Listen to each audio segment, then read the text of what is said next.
Autism and Theology that would approach autism more positively than was the case with much of the research that we were seeing in the area of autism and theology, which tended to make fairly heavy use of the medical model and tended to approach autism in fairly negative terms. So essentially, we started the centre because we wanted to provide a home for more positive theological accounts of autism, both as serious research, but also as research that would feed in to the life of faith communities around the world. What we found as we began to develop this research was that many of the attempts to advocate for autism and to provide more positive accounts of autism and other neurodivergent conditions tended to make use of social models of autism in response to the prevailing medical model. And that's fine, and that's good, and that's important. But increasingly, we became sensitive to the fact that serious work onto autism and the experience of people of faith and religion needed to move beyond some of the limitations of the social model. Those who use the social model often themselves have an imagination of what the social is and how it contributes to our experience of something like autism that's very shaped by their own experience. And particularly if you come from the dominant language culture of your society, if you belong to the majority ethnic group of that society, these things tend to shape the way that you think about the way that your language, your skin color, your religious background, your ethnic background, the way that these all contribute constitutively to what autism is for you.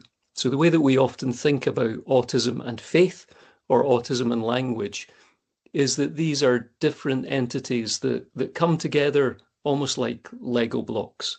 And once you put them together, then you have to think about how they're connected. But actually the reality is that instead of being like Lego blocks, they're almost more like plasticine. That when autism and faith come together, when autism and language come together, they represent a constitutive reality that is different for each person. I say all this at the beginning of this conference because the theme of the next few days is very closely linked to the work that the other co-director, Léon van Ommen, has been developing. I initially had the idea for the Centre for Autism and Theology. Léon came on board as co-director, and really the centre has become what it is now because of Léon's work, because of his capacity to organise and order things, which I lack, and because of a whole range of interests that has led Léon into this very serious area of research. Now, there's one last thing I'm going to say before I hand over. It's been an important value for the Centre for Autism and Theology that it is led by autistic people, that the research is led. So I'm autistic, Léon is not, but his work has been undertaken in a very intentional act of partnership with autistic partners. And over the next few days, we're going to be seeing some of the fascinating ways in which this has developed, particularly in the areas of minority language, minority colour, minority community, which include various minority languages, including the experience of being non-speaking. So I'm going to hand straight over to Léon now to pick up and say a little bit more about his work and what the centre has been doing.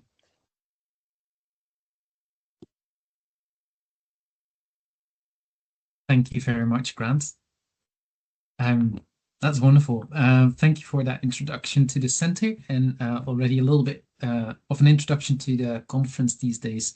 And I just want to welcome everyone to this conference, or actually to this conversation, a conversation on autism, faith, spirituality, religion. We're really glad that you've joined this conversation, and I'm using this word conversation very deliberately. Of course, the coming 3 days, this event, we can call that a conference, but the aim really is to bring together people who are interested in this conversation, whether that's scholars, whether that's practitioners, whether people with lived experience, whether faith leaders, whether people from care organizations. We really want to have this conversation together. And of course, you might say, well, in churches, we already speak about faith. Okay, but do we actually also speak about autism and neurodiversity more broadly? Do we know how to support members in our faith communities in their discipleship? And I have the impression that there is more and more awareness in churches and faith communities, and maybe that's exactly why you're here. And I just want to say welcome to you. And of course, in care organizations, we talk about autism, and we might be experts in certain specific diagnostic labels. But do we also talk about faith and spirituality? Do we know how to support people in their holistic flourishing? Do we know in care organizations how to support them when it comes to meaning making and religion and faith? And so maybe that's a question you have, and that's why you're here, and you're very welcome. And then autism studies, a third area that we are bringing together here, as it were. Now, in autism studies, of course, we talk about autism, but if our research is really meant to make a difference in people's lives, if we are serious about holistic flourishing, then certainly meaning making, religion, faith needs to be part of that conversation as well. And there's not that much yet. And maybe that's what brings you here. And again, very welcome. Now, I've had the privilege of working with the Center for quite a few years now. And over the past couple of years, I've been looking more and more intensely into this area of autism and spirituality. And I noticed a couple of things. And the first one is a claim in literature and also in some churches that autistic people are less inclined to be spiritual or religious. Now, that strikes me as an odd claim, because in our center, over half of our researchers are autistic, and many of them testify to rich faith lives. So I was like, that doesn't really square with what I know from people I'm privileged to work with. It doesn't square with the many stories I'm hearing and reading. And so what's going on here? Another thing that I noticed is that certain people are quite underserved in their faith communities, but also under-researched and therefore underserved. And so I wanted to look into that as well, and especially when it comes to intersectionality. So very often our studies, when it comes to autism, our research focuses on autism as a kind of an identity marker, if you want, or a certain identity trait of a person. But what if you're autistic, but also from an ethnically minoritized community? What does that mean? Or if you're autistic and also you can't rely on spoken language, what does that mean? Those kind of intersectionalities, I was really curious, and I didn't find a lot. And so I was lucky enough to get funding from the AHRC, the Arts and Humanities Research Council. I want to give a shout out to the AHRC for funding this project, which I titled Access Denied, and which I did over the past 2 years. And this conference is very much at the end of that project, and really, again, not a top-down academic pouring out of knowledge that we gathered over the past 2 years, but really hoping to have that conversation together, because a project might end, but what we're doing with this research hopefully doesn't end, and is only a beginning. And so the claim in the literature that autistic people are less spiritual, I wanted to get to the root of that. And the results of that piece of research I'm going to present in a moment, together with Harry Gibbins and Monica Jones, who were research assistants on that piece of the project. And today really focuses on that topic, autism and spirituality.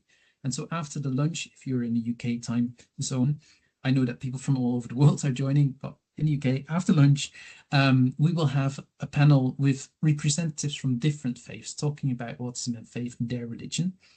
And then we will have 4 amazing short papers, again, exploring that topic of autism and spirituality. And as I said, I also noticed that there is certain people underrepresented in the research. And so I focused, first of all, on non-speaking autistic people. And tomorrow we are going to look into that more. We will present our research. And again, we have some amazing sessions. So we will have Sarah Dunlop speaking about doing theology with photographs. So again, away from a reliance on the spoken word, but actually a visual communication method. How can you do research and theological research in that way?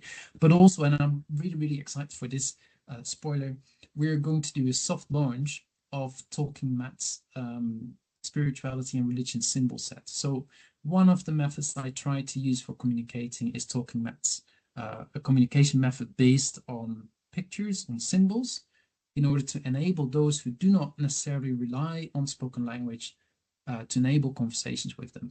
And I found that there was not that much that I could use for this research. And amazingly, Talking Mats was happy to work together to develop a whole resource symbol set on spirituality and religion. So tomorrow the CEO will launch that resource together with a user of Talking Mats. So that's for tomorrow, and some short papers as well. And then the third day is focusing on another underrepresented groups. I already mentioned ethnically minoritized communities. And in my research, I focused on Black autistic people in the UK and their faith communities. And again, Sheila Akumaya and I, so Sheila is a postdoc on the project. We will present our findings from that research, but also we will have interviews with 2 Black autistic people. We will have a panel. We will hear from autistic people, and we have short papers. So that's the third day. So finally, we will do one other thing that I'm really excited about, and that comes at the back of the research project. We developed some videos, and in the end, it will be like a 45-minute-ish documentary style film. But we already have some short excerpts of that film, which we're going to show you. So every day we will wrap up the conference, and today and tomorrow we will show a 5-minute video. And on the third day, a slightly longer clip will be presented at the panel as well. So really excited about that. So that is the outline of the conference. That's why we're doing this conference, or again, conversation really. So thank you for joining this conversation. And I really hope that you will see that we've tried to foreground autistic voices, that we've tried to foreground lived experience, and hopefully together, well, maybe ambitious, but we can work towards a little bit of a better world. So thank you for joining. Welcome. And now I'm going to hand over to Hannah, who will chair this session.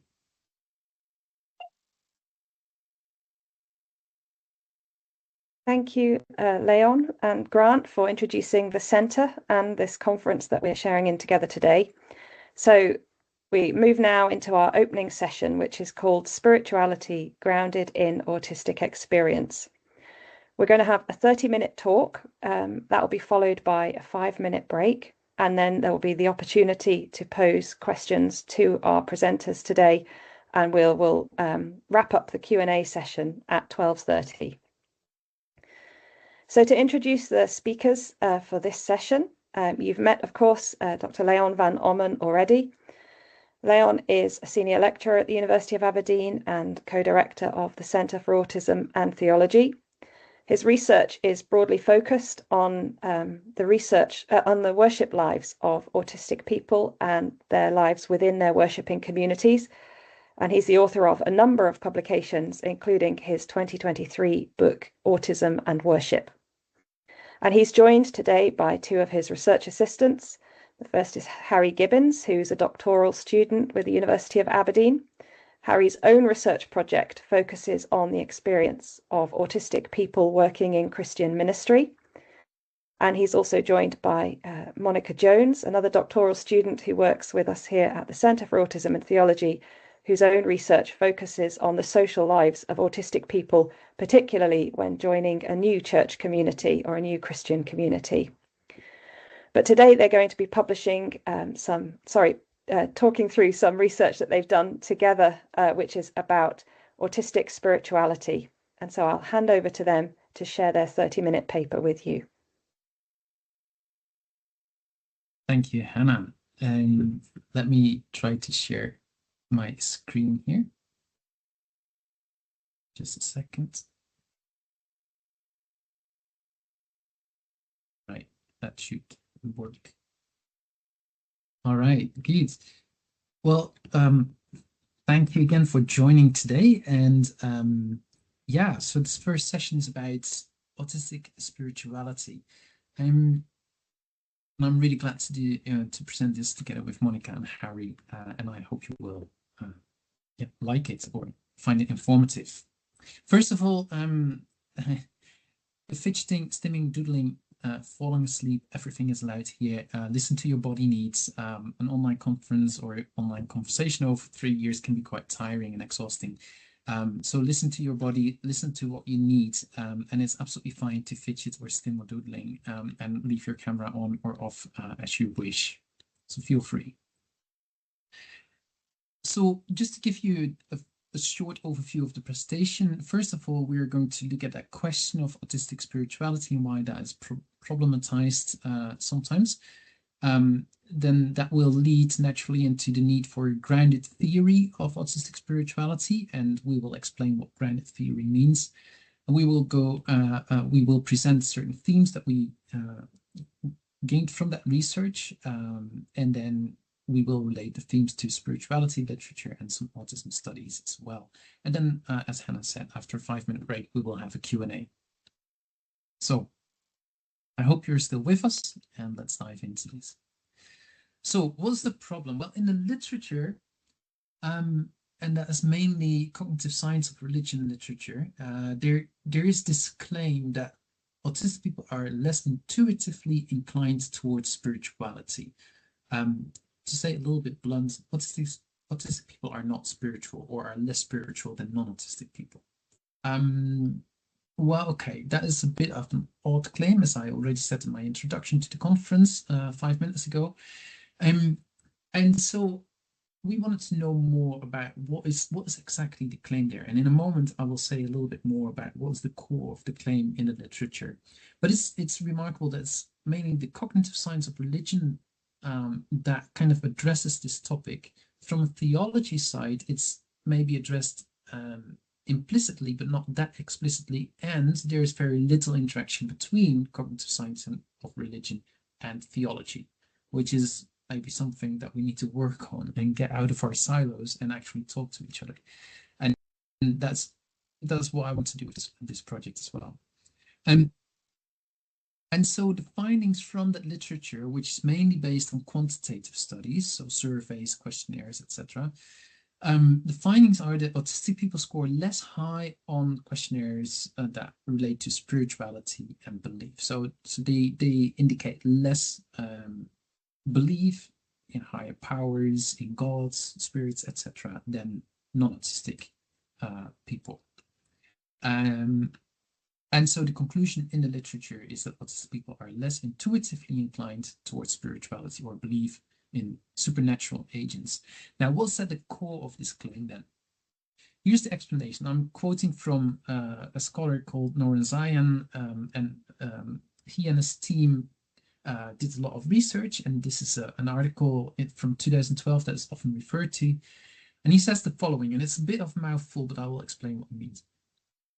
He says, if mentalizing supports the mental representation of supernatural agents, then mentalizing deficits associated with the autism spectrum and also commonly found in men more than in women, those deficits may undermine intuitive support for supernatural agent concepts and reduce belief in God.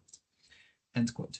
Now, as I said, that's a bit of a mouthful. So mentalizing refers, sometimes it's also called theory of mind. That's very closely related to concepts, if not the same.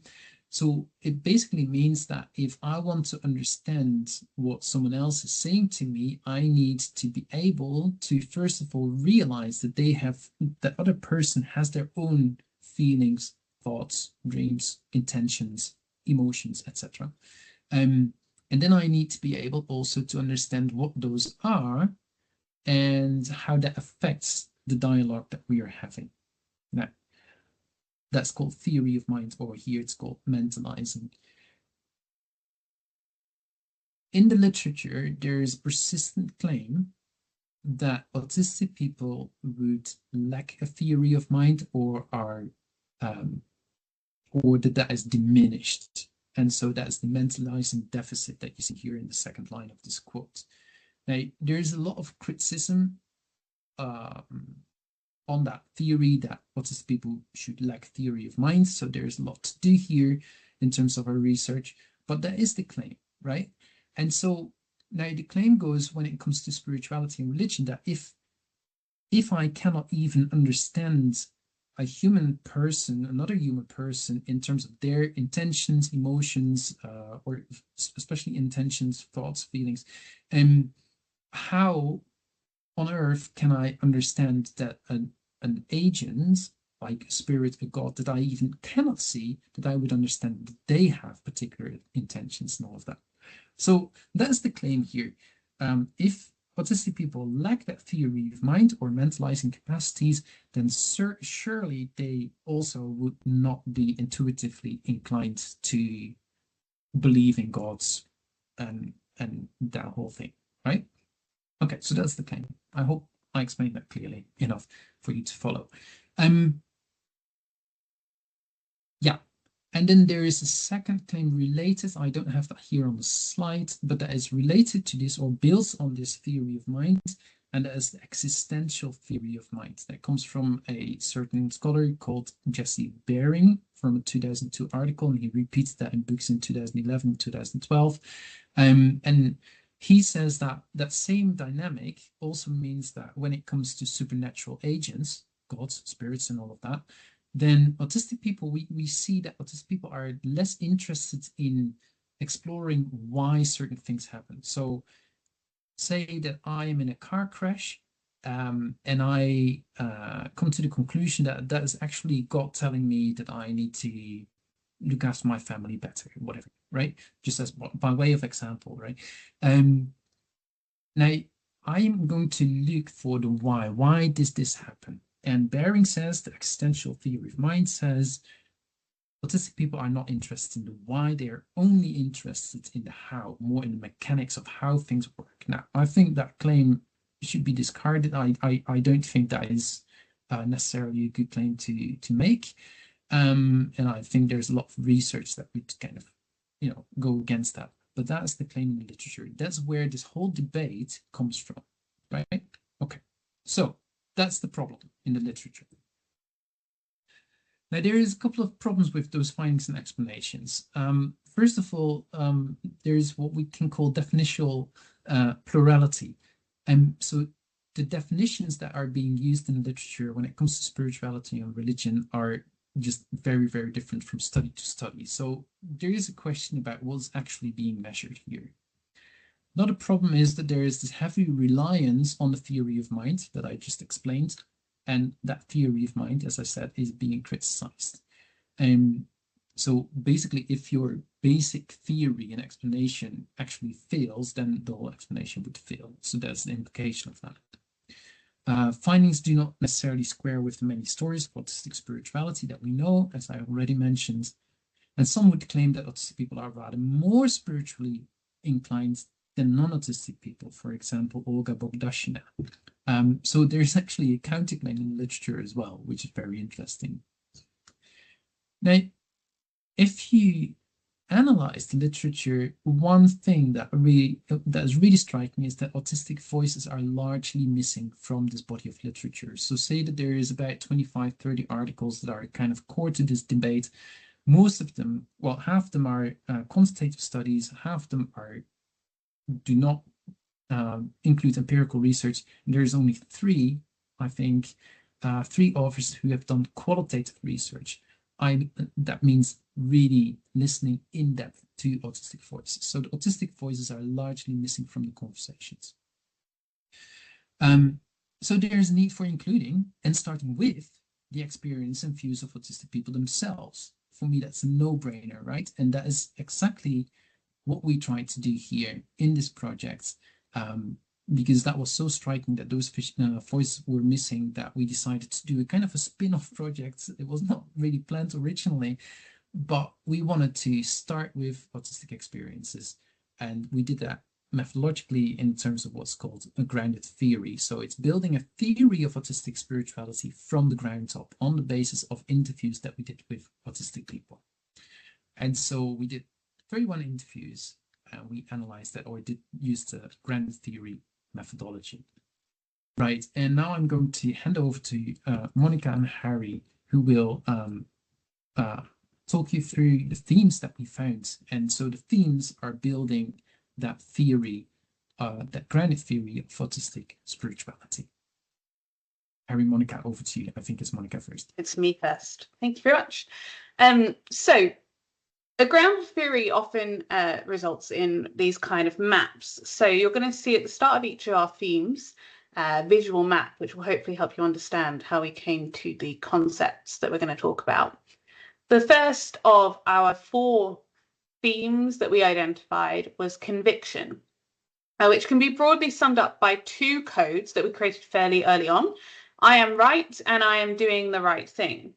When generating this theory, we also identified 3 subcategories: concern for correctness, which summarizes many of the sentiments around these 2 quotes on the board of I am right and I am doing the right thing, which are actually direct quotes from participants. We also have the subcategory of metaphysics, which was identified as a common topic of conviction. And the final subcategory, which we created to help us make sense of how our participants arrived at their position of conviction, which we entitled Intellectual Investigators to Peaceful Acceptors. So if Léon clicks a couple of times, you'll see how we kind of connected all of these subcategories to the central idea of conviction. Click to the next slide. Concern for correctness is our first subcategory. All of our participants exhibited concern for correctness of both action and belief, which led to them assessing their own actions and the actions of others. Sometimes this led to conflict with their spiritual community because they perceived either the spiritual community as being incorrect. Flora, for example, one of our participants, felt very strongly about her skepticism towards evangelical theology, demonstrating how this put her at odds with others in her community through stories where she interpreted events very literally, while others ascribed theological weight to the event. Within our sample, our 31 interviews, we have 2 distinct groups, Christians and pagans. And within our pagan sample, it was much less common that concern for correctness manifested with criticism or a disagreement with others. And this may be because many of our pagans held the sentiment that paganism is an individualistic belief system. Indeed, many had sought it out as a system without formal doctrine. As Hazel said, if someone's telling you that you're doing paganism wrong, they're the ones doing it wrong. There's no right or wrong way to do it. Our pagan participants still expressed a desire to practice the right spirituality. They were just looking for the correct spirituality for them, rather than a spirituality which revealed a universal truth for everybody. The focus on correct action also led to a predominance of ethical concern and a concern for social justice. Henry and other pagan participants stated that doing as much good as you can was the only central conviction he had regarding his spiritual practice, with Hazel also centering community service and caring for others within her spiritual understanding. Christian participants similarly expressed ethical concern for others, but more commonly this was tied either to doctrine, i.e. biblical literature or church teaching explicitly, or simply to God's intentions for the world, as in the case of Cameron, where he said he knew he lived correctly because he was living in accordance with God's intentions. Sometimes the concern for correctness becomes anxiety or guilt, however, with some of our participants exhibiting very self-critical perspectives, particularly when comparing themselves to others. Caitlin noted some of her failures to help others and explained that this would make her guilty because she felt that if you are in a position where you can, you kind of should. Becca also exhibited guilt around what she saw as a failure to pray enough, directly comparing herself to others in her church who she labelled as real prayer warriors. On the next slide, we'll start talking about our next subcategory, which intends to explain how our participants arrive at their position of conviction. This was actually what we would consider a scalar category, with all of our participants generally being categorized into either the group of intellectual investigator or the group of peaceful acceptor. Though some individuals are more kind of in between, more firmly in one group, and so it helped us to understand this as a scale from one extreme to another. The intellectual investigator group, which we're going to kind of list on the left-hand side here, it contains participants who are concerned with asking questions, which often resulted in them trying or questioning a number of spiritual traditions. Most of our pagan sample fell into this group, with a fewer number of Christians also falling into this group. Callum is one such Christian who made his way to Anglicanism by way of what he termed New Age spirituality, Hinduism and Roman Catholicism. Another Christian who clearly fits into this group was Amelia, who described herself as someone who wrestled with what it meant to be Christian and expressed dissatisfaction with ready-made kind of answers. Both of these participants' experiences share key traits with Hazel's experience, a pagan who found paganism as an opportunity to keep questioning, which she had found was unacceptable in her original Christian context. Like Callum, Hazel had sought out a new spiritual systems after her original context failed to satisfy her need to interrogate.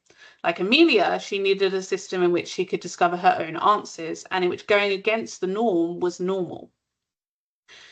Our group of peaceful acceptors, which sits in direct contrast to this, is people who often express a high level of acceptance with the spirituality they had been socialized to or discovered first. So perhaps they were raised in a religious household, or just the first spirituality they encountered, they found it fulfilled them. They didn't need to turn over every rock and try multiple things to be satisfied. They don't need to interrogate to believe. Barbara is a participant who is really our archetypal participant of this type, explicitly stating that questioning her belief was not of any interest to her, shying away from any questions we asked in the interview, where we asked her to consider why she believed what she did. Her faith had been around since she was a child, and it was all she knew, but she has no desire to go searching for anything else.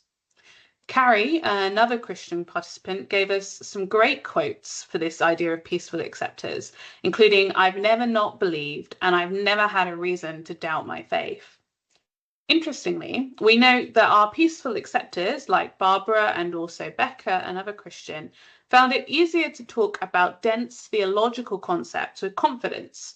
Both of those, Barbara and Becca, expressing sentiments around life after death, and other kind of very complex topics sometimes that a lot of people struggle with. Our intellectual investigators, by contrast, found topics like this much harder to navigate, with many of them expressing that they had not yet worked out what they really thought. As mentioned earlier, these categories should be understood as opposite ends of the spectrum, meaning some participants did express sentiments that crossed over between the two. One such participant, Avery, explicitly talked about needing to deconstruct their Christianity, but they were also critical about their community's need to figure it out, expressing that their journey to faith was far simpler and aligns a lot more with the peaceful acceptor idea. They said, at some point, I guess it feels like it was just for me. Our final kind of subcategory within this larger category is metaphysics, which should be understood as a common topic of discussion when matters related to conviction were being discussed. For many of our participants, their conviction comes from the fact that their spirituality provides a metaphysical foundation for the world, whether that's been reached through questioning or simply as a peaceful understanding of how the world works. The idea of life and spirituality having purpose was very common, with our Christians often expressing this in terms of relational terms, such as Brittany saying, God really cares about me, Bryony saying, we're all hardwired for God. Spirits, souls, life after death, all such common topics of discussion for our pagans, and with these beings helping them to understand how the world worked. Whilst the mechanics, the actual beliefs of our Christian and our pagan samples were quite different, and our pagan sample was very diverse, what is important that our participants turn to matters of the transcendental to demonstrate their understanding of the world. Our second major theme I'm going to discuss is authenticity, which is a theme that is closely linked to conviction. Our participants were concerned for authenticity, and that was closely tied to their concern for being correct. Our pagan participants in particular told us many stories of seeking out spirituality that felt true to them and allowed them space to ask questions that they felt they needed to be themselves. If we go to the next slide. George, one of our Christian participants, spoke specifically about not wanting to be dishonest to myself or to others. We did expect, with frequent discussion of honesty and authenticity, that our participants, who obviously are all autistic, may talk about masking, which is, for those of you who have never heard the term before, the autistic action of trying to exhibit non-autistic behaviours to be more accepted. The only participant who mentioned this at any length, though, was Gwen, one of our pagan participants, who stated she'd been unhappy when she'd had to mask previously, and she had sought a spiritual community specifically so that she could unmask. Others, however, did mention the idea of their spirituality needing to feel natural or unforced, that their spirituality needed to align with their existing convictions. For Avery, authenticity was necessary for healthy spirituality, with them saying, I think people living their most authentic selves is the key to unlocking their spiritualism. Whilst authenticity was present in their discussion of their own spirituality, it also appeared as a topic quite a lot when participants were discussing the spirituality of others. They demand authenticity from their spiritual groups, expressing annoyance, frustration, and even anger at past experiences that involve dishonesty. Callum expressed being frustrated when people say something is all right when it's actually not. Avery expressed anger at a church leader who'd explicitly stated that they played the music loud in order to produce a certain emotional effect, something that Avery perceived as forcing spirituality. Our participants in no way agreed on what authentic spirituality looked like. One group were critical of spirituality which focused on doctrine and rules, whilst another group explicitly critiqued those who allowed themselves to be led by emotions. Frank, for example, expressed distaste for what he termed evangelical nonsense, and Flora was concerned with being reductionistically spiritual, and Henry kind of was concerned about pagans who maybe took a step too far into what he termed as hippie bullshit. Apologies for the language. But what this tells us is that authenticity is important, but it maybe means different things to different people. I'll hand over to Harry to talk about our next two themes. Excellent. Thank you, Monica. There's a lot of detail in these next two, so apologies if I move quite fast. Feel free to ask us later if you want a bit more detail on anything. The first of the two themes I'm going to talk about is connection. So connection was really at the core of a lot of our participants' spiritualities, although we recognise that this is also true of non-autistic people. It's not unique to autistic people. This category of connection broadly encompasses both a connection to God's spirits and nature, and also to other human beings. I'm going to start with the connection to God's at the top there. Already in the first few interviews that we conducted, this theme of connection was noticeable. So Abigail discussed a feeling of connection to a saint. She was Catholic. She felt a connection to the saint that she frequently dreamed about. Amelia experienced a strong presence and recalled a few experiences over her life where she'd been very connected to what she believed to be God. Others, like Andrea, talked about a deep connection between her and God through her acts of worship. A good kind of example of this, actually, a quote I'll read out is from Avery, who says this: my spirituality is the idea of connecting with the world, connecting with yourself, connecting with what you believe to be your purpose, or if you believe in a higher power, which I do, connecting with that sort of spirit. For some, the connection with God or gods was simply always there, but for most, this connection had to be initiated. You see this kind of outlined in the map in front of you. This initiation could either be the result of an unprompted spiritual experience in which the god or gods have taken the initiative, or it's been initiated by our participants themselves. This was often explored or explained through certain rituals at home or church or elsewhere, or specifically through prayer. That came up a lot. In fact, participants expressed a very large range of ways of kind of thinking about prayer. For Bryony, prayer was spending quiet time in a single setting, one-to-one with God, rather than a discussion. Caitlin, on the other hand, talks about this being a two-way relationship. She used the phrase, God is speaking to her. At least some of our participants believed that prayers to God weren't just being kind of spoken into the dark, but was a form of reciprocal communication. The final element, Léon, if you move forward, there we go, perfect. The final element of this section largely came from the pagan cohort, actually. And it's something we've kind of summarized as a sort of apathy or irreverence.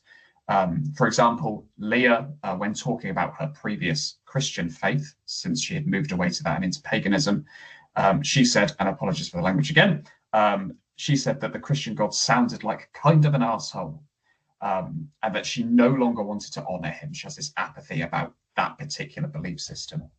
At the same time, she admitted that she believed that every God exists to a certain extent, and we saw that again throughout the several of the pagan experiences. So there was an interesting kind of balancing act going on there. On the other side of this map, we see experiences that were largely positive when connected to other people rather than gods now, or spirits. We saw that that was quite positive, but over on this side, we see that it's a bit more mixed. So Hazel expressed this strong feeling of service to her community, and that was how she expressed her spirituality. In addition to worshipping with others, what was important in terms of community was their shared identity that comes out from there.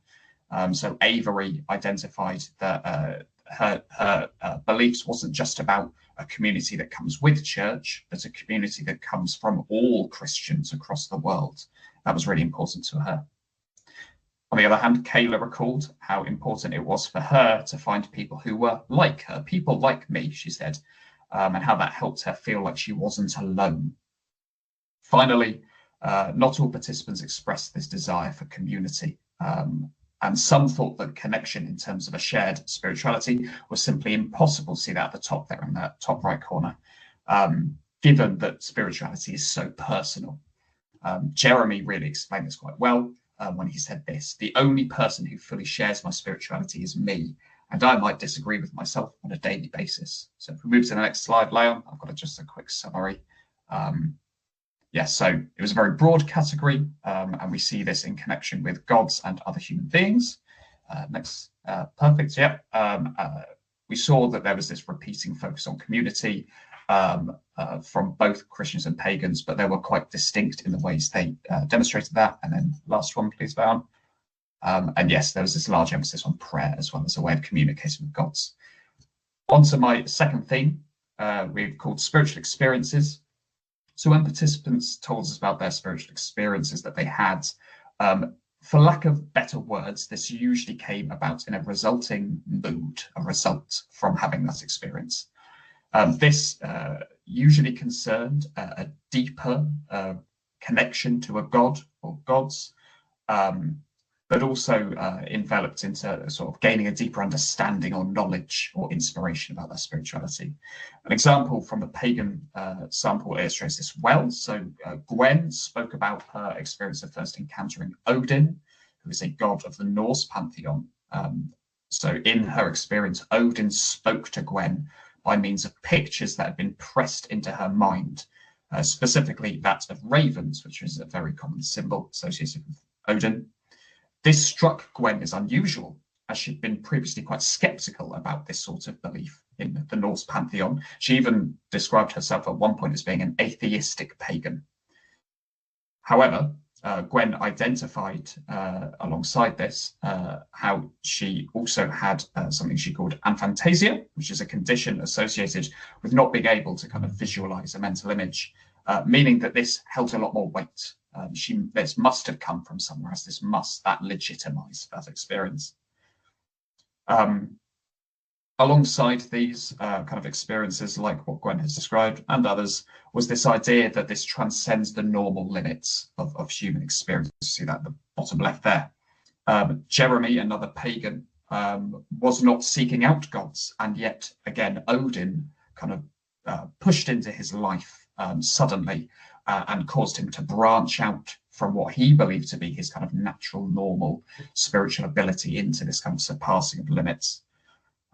Analysing the stories that participants told of their spiritual experiences, it's also worth highlighting the sensory nature of a lot of these. We'll see that on the other side of the map here. Many of these were described in terms of sensory, external senses, such as hearing God's voice, seeing visions, a smell even associated with a deceased person. We heard several times of kind of smelling a cigar that was associated with a grandparent who had passed away. These external sensory experiences were not limited to just this, though. So Brittany talked about sensing a presence within her, she said, saying that this was physically comforting as a sensation, and this was mirrored by quite a lot of our participants. Jenny, who was a pagan participant, talks about being very sensitive to others' emotions, and that this transcended just being a physical sensation. She believed that this inner sensation, this extreme empathy that she felt, was something being placed on her by an external spiritual force. Move on to the next slide, please, Léon. Just got a quick summary. So yeah, just to reiterate, because there's a lot of detail in there, spiritual experiences very common across all of our participants. And these kind of, we could describe these as having quite common shapes that helped us understand more about our participants' spiritualities. This was usually spoken of positively, although we saw more distinction in the pagan cohort. There was a bit more of a mix there compared to the Christians. And yeah, we had a high, as would probably not be to much surprise, a high amount of sensory language associated with that. Yes, I think that's me. I'll hand back over to Léon. Right, thank you very much, Harry and Monica. Right, so what we want to do in the final 5 minutes or so of this presentation is to see how can we relate the themes that we've presented. So that was conviction, that was authenticity, connection, and spiritual experiences. How do those themes relate to the debate about spirituality? We need to make a couple of comments here. So even though this study was in response to what we were seeing in the literature, this is a qualitative study, and our research does not prove or disprove the quantitative studies in the debate. All we wanted to do and felt we needed to do is, well, let's change the starting point, as it were. We need to listen to autistic people themselves speaking about their spiritual experiences. That's what we try to do. And just methodologically, there's no way that a qualitative study in this sense can actually disprove or prove the outcomes of quantitative measures. That's not the purpose either, right? However, at the same time, when you look at theory of mind, remember that mentalizing capacity. If you look at existential theory of mind, asking the why question about meaning of life, maybe we can put a question mark on some of those key assumptions in the debate, because as you hopefully have heard in the presentation of these themes, our 31 participants, they did clearly have theory of mind. There were many of them interested in the why question, so that whole existential theory of mind needs to be questioned as well. And we saw a kind of an intuitive versus a learned belief. So there's so this relates to theory in the literature that spirituality doesn't come intuitively to autistic people, but when autistic people are actually, exhibiting spirituality or are religious, it is a learned belief. There's much more to say about that, because when is belief not learned, you could argue. But anyways, again, we saw a lot of intuitive belief as well in our interviews. So we're not proving or disproving the quantitative studies, but we can, on the basis of our study, actually feed into the debate. Right. Is autistic spirituality unique? Well, again, we didn't do a comparative study, so we didn't compare autistic and non-autistic spirituality, so we cannot necessarily answer that question. Again, what we wanted to do was just listen to the voice of autistic people themselves, because they were missing, and yeah, it sounded like the right thing to do. However, certain findings do relate quite well to what can be seen as typical, in inverted commas, autistic traits. However, and we will explore some of that, but beware of stereotyping, of course. That is really important, that we don't stereotype. But, for example, the theme of authenticity that relates to what we know from the literature and from interactions with autistic people, to honesty and a certain, what's sometimes called a black and white thinking. So it needs to be right, and you need to be honest about it, and that came out very clearly in that theme of authenticity. And so maybe there is a useful link to make, and maybe there is something specific to autistic spirituality here, in terms of that honesty and authenticity related to that trait of black and white thinking.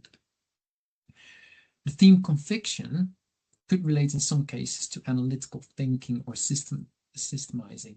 And those are two categories, actually, analytical thinking and systemizing, that come up quite a lot in the quantitative studies. And it could be said that autistic people want to, or are prone to think very analytically, see patterns and all of that, and therefore systems need to be right, and therefore that conviction relates to that. It needs to be right, and once I know that I'm right, I know that I'm right, and I will tell you, right? And then that theme connection, third theme, that totally debunks the myth of the person alone. So I've put that in inverted commas here, the myth of the person alone. That's the title of a book by Douglas Bigman. He's not a theologian, but he has a wonderful book in which he foregrounds voices of non-speakers. And so there is this myth in the literature that an autistic person is just withdrawn into themselves, is not interested in the outside world. Well, the whole theme of connection clearly counters that, or debunks that myth, and that theory. And again, just to emphasize here, these are suggestions for further debate. These are not necessarily proven relationships between what we found in the data and the literature. But these are a couple of things that might be helpful to think about, and maybe point to something of a uniquely autistic spirituality. Right. Thank you very much for listening to this presentation. We hope this is informative. We hope that we've done justice to autistic voices by foregrounding them, by interviewing them and presenting their views on spirituality. And hopefully this is also a worthwhile contribution both to the academic debates, the autism studies in general, but also to faith communities when they try to support their members. Yeah, so thank you very much. Thank you very much, Léon, Monica and Harry, for that excellent presentation. So we'll go into a 5-minute break now, during which you're invited to pose your questions using the Q&A function. You should see a button at the top of the screen that says Q&A. If you post your questions there, they are being moderated behind the scenes, and then we will come back together in 5 minutes' time to discuss the questions that you've posed to our speakers today.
Hi, welcome back, everyone.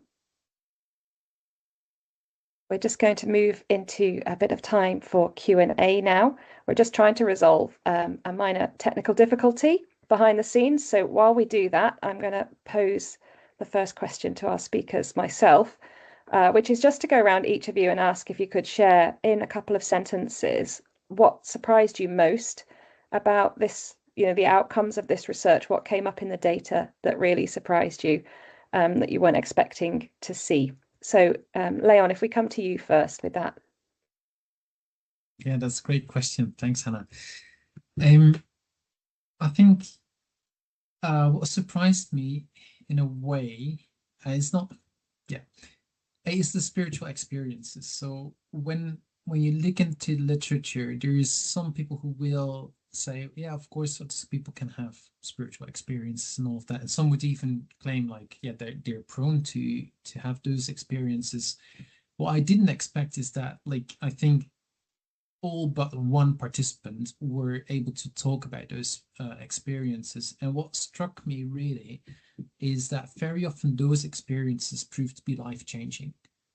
And so it was often a catalyst for, finding new purpose in life or whatever. And very often that were experiences like hearing God's voice or seeing an ancestor who passed away 3 generations ago, but nevertheless they appear to them or whatever.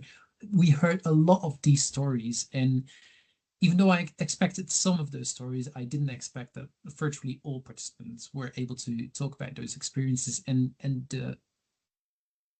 And what I didn't expect was actually most of them had those experiences only a couple of times. Not all of them, some have them quite regularly, but a lot of them have had them only 2-3 times in their life, but they were life-changing. And that was just fascinating, and I guess also just a privilege to listen to those stories. Yeah, I'll stop there. Thank you. Let's go to Monica next.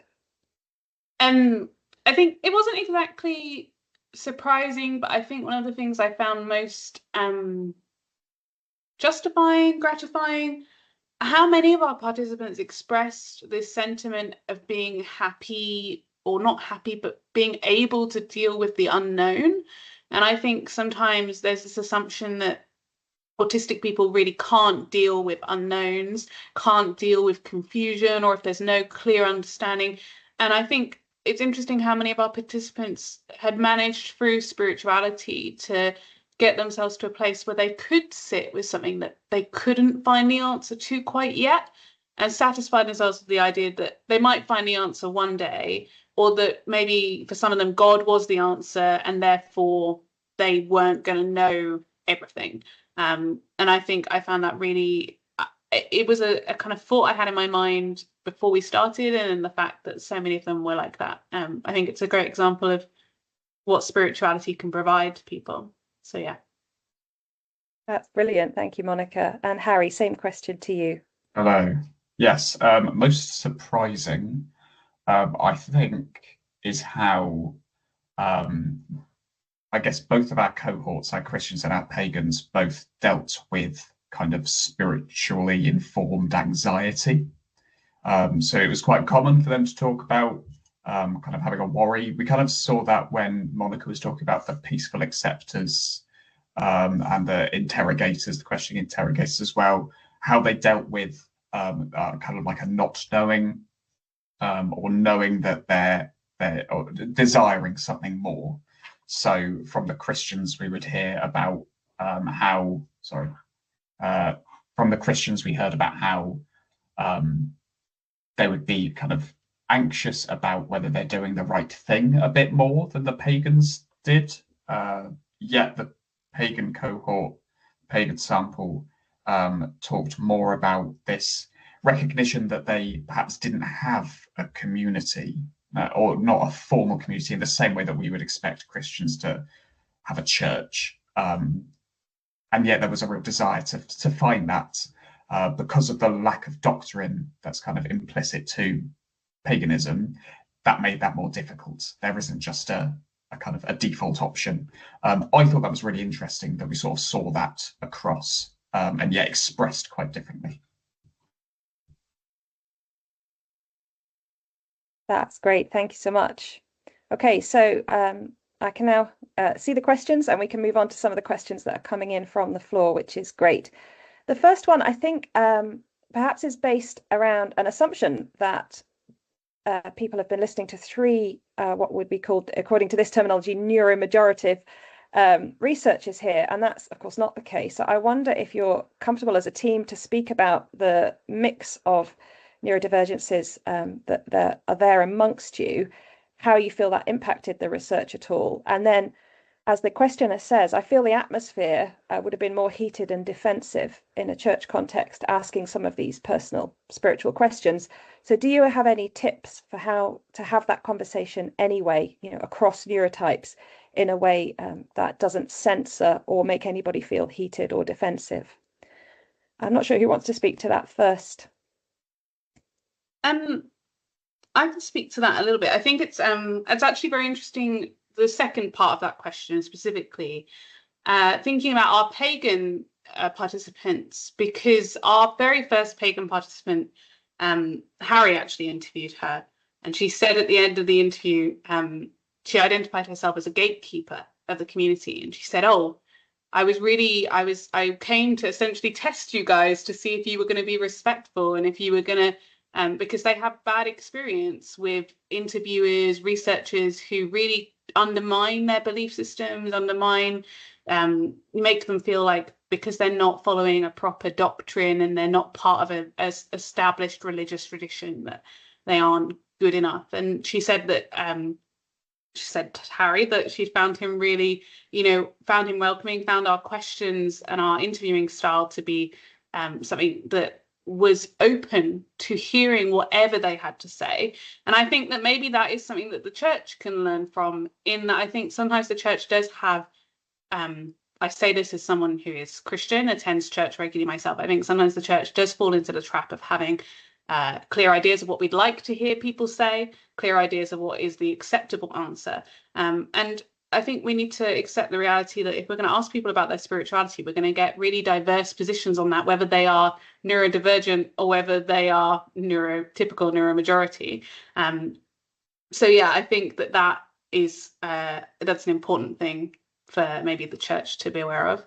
I myself am autistic, and I think there is something about interviewing people as an autistic person, interviewing other autistic people, that really helped as well with the conversation being so open.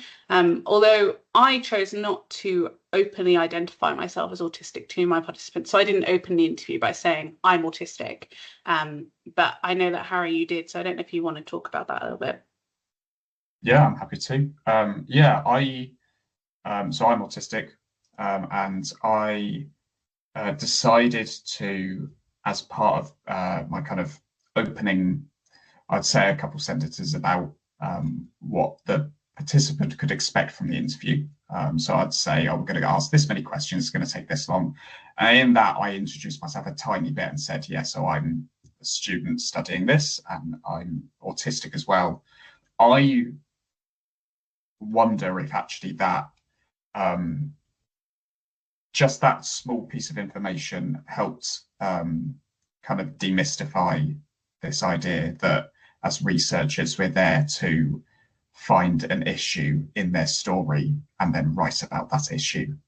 When really we're trying to, as is kind of the case in grounded theories, we're trying to find themes across our data to build up a theory. It's not necessarily about critiquing what they are providing, because I could very easily analyze and take apart the stories that I've been told from Christians and pagans alike, and I could probably find something theological to stick, to have an issue with, but that wouldn't be conducive to the kind of the tone of our research. As Léon has said right from the start, this was really key to. It was really key for us to have this research be drawn out from autistic experience, rather than having this top-down approach of, we've done the research and we know what's best, so now we're going to go and test it and see if these autistic people actually line up to what the books say. I don't know if there's much value in doing that. And I think what we've demonstrated here is actually there is real value in doing this sort of research. And yeah, I think that was what ultimately led to us having all these pagan participants, is because of that very positive first experience from, is it Hazel? Is it Hazel? Yes, Hazel. That's great. That's really well put as well. So now that you've got this grounded theory that's come out of what your participants shared with you, our next question, I would like to know if you could say a bit more about where you plan to take this research next. Are there particular resources or future directions for this work that you're hoping to take? I'm wondering if Léon wants to speak to that. Sure, that's a great question. Yes, this is not the end, hopefully. Well, in two ways. Looking at the academic discourse, I do believe that this is a fundamental piece of research that would contribute to the debate. And I do hope that that will impact the discourse, because this is, so there is a couple of qualitative studies, but no study has that many participants that we have.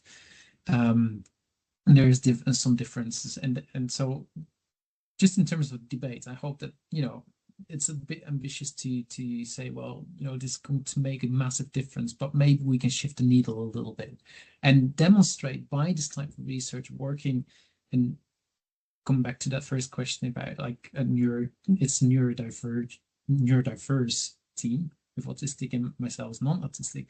I think that models something of what we hope to achieve as well. In terms of resources, yes, we are planning on creating more resources. We have already resources, not necessarily on the back of this project, but on the back of other projects on our website.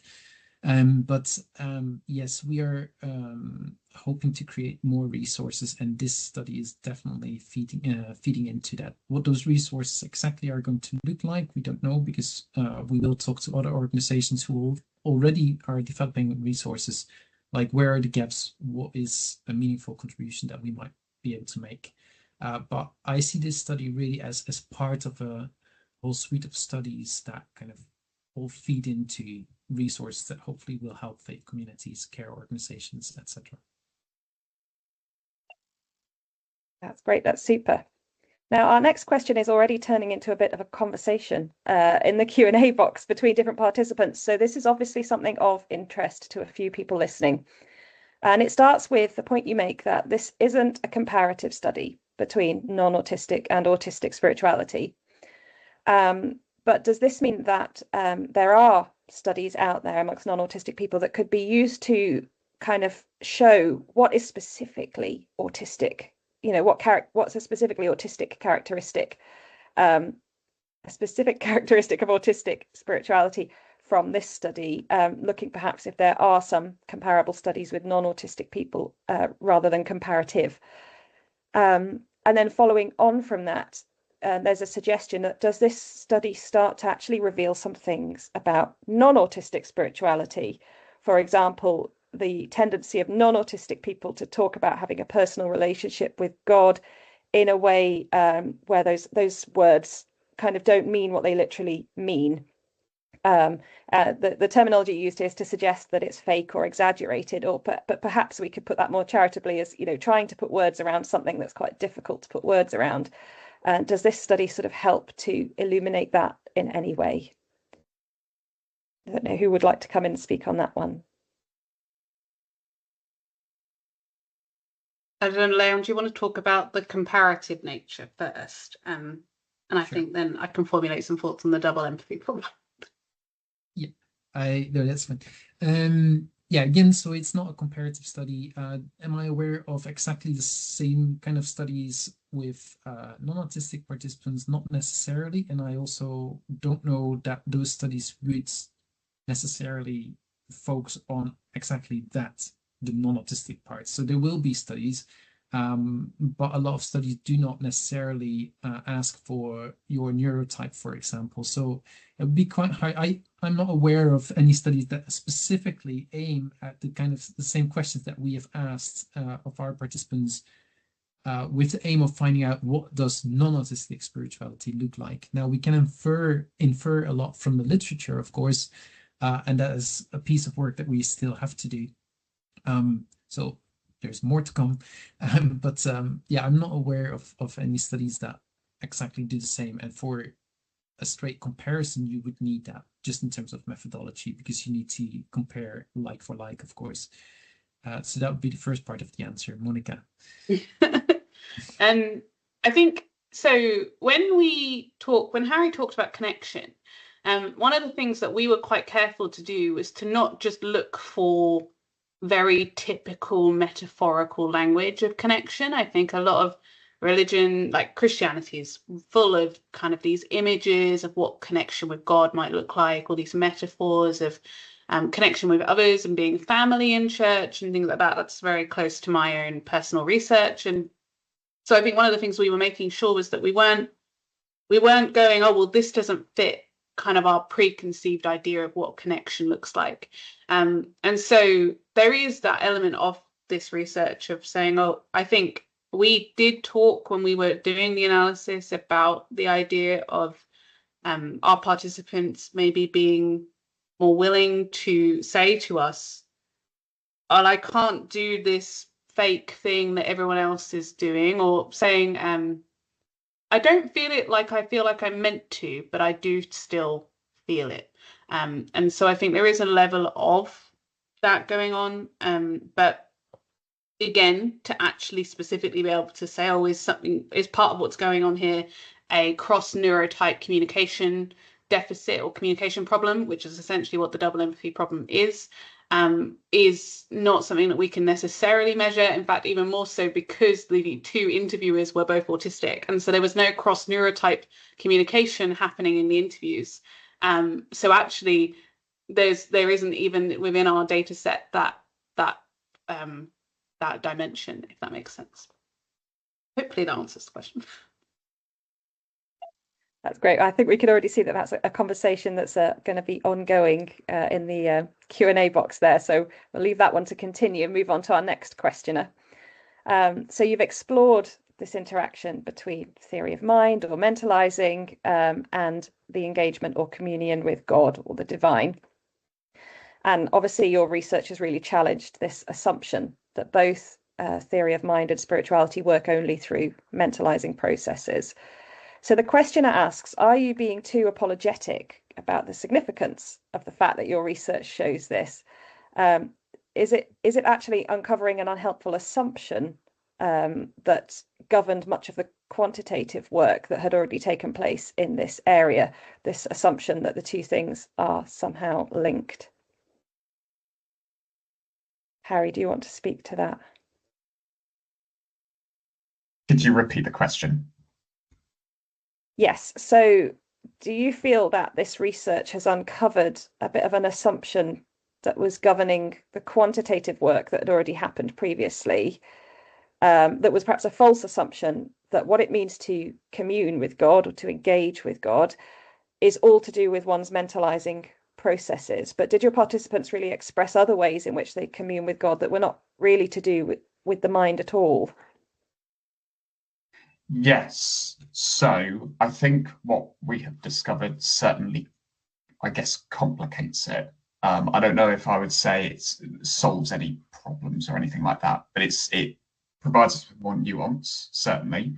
I'm reminded of, I'm not going to be able to remember which participant it was, apologies, but a story from one of our pagans who talks about how she had attended a gathering of other pagans as well, and that there was certain kind of various activities going on in terms of people kind of praying or doing other rituals to certain gods. And this participant talked about how she felt the presence of a god. But she used that language, the language that she used was of a kind of fear that emerged out from that particular experience, and how the way that this God communicated with her didn't necessarily lead her to a place of comfort or security or peace, which, as a Christian myself, that's the kind of language that maybe I'm familiar with and maybe I would expect. And so it helped me to understand more about that particular expression, in terms of this person is saying, the assumptions that are held around how gods communicate with people. That was a very localized example, and it was difficult to find lots of kind of breadth across other experiences in terms of that particular way of talking about, let's call it prayer for sake of simplicity. It was far more common for people to speak about prayer in a much more expected vocabulary, I guess.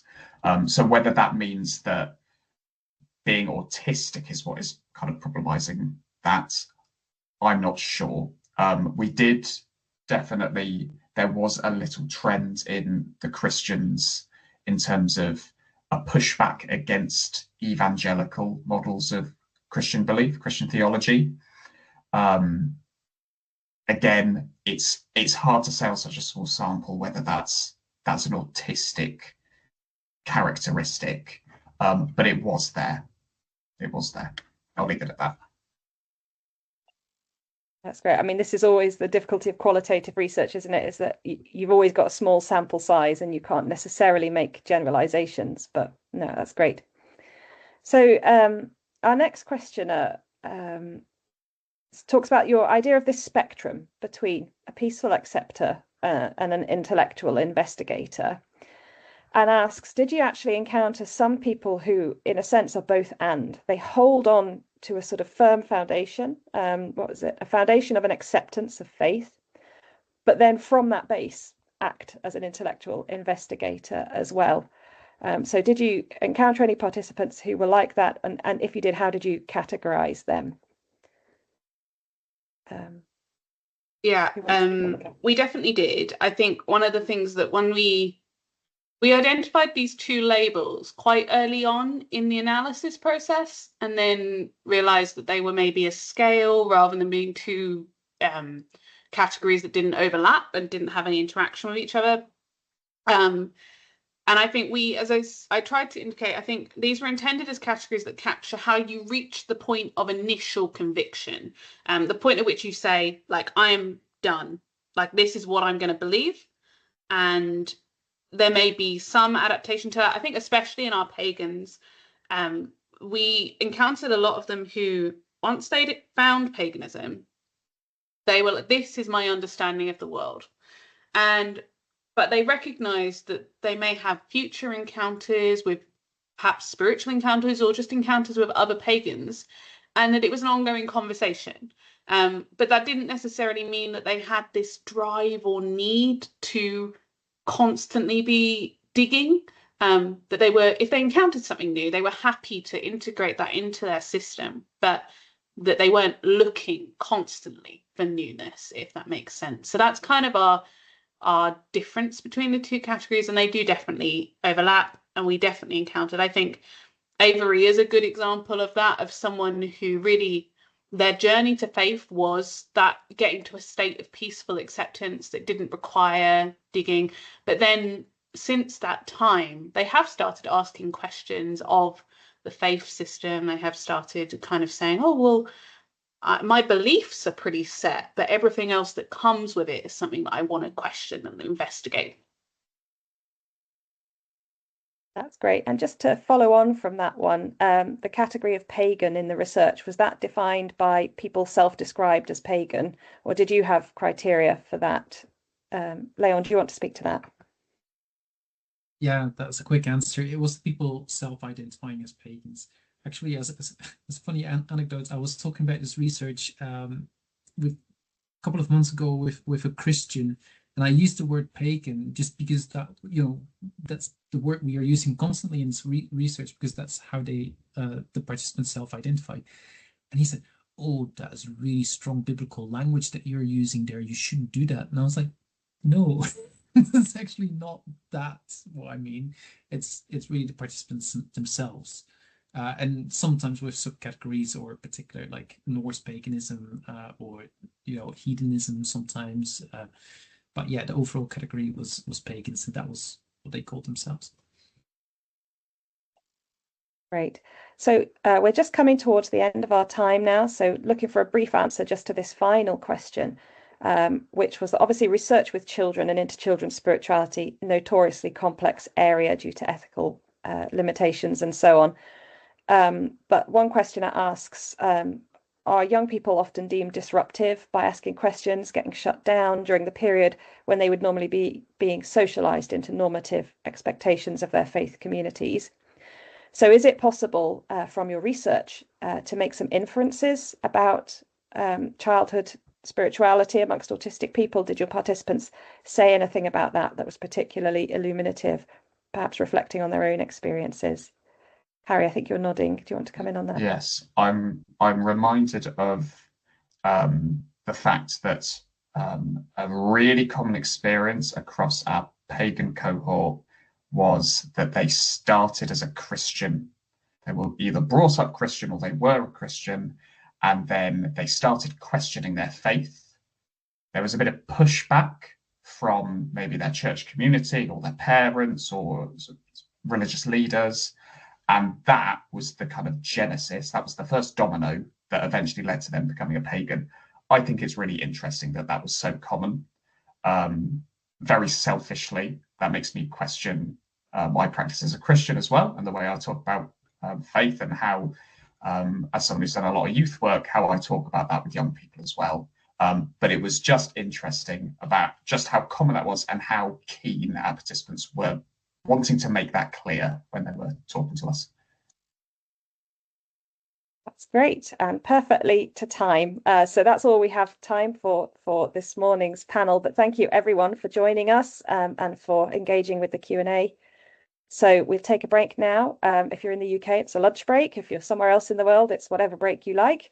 And the conference resumes again at 1:30 this afternoon, so in an hour's time.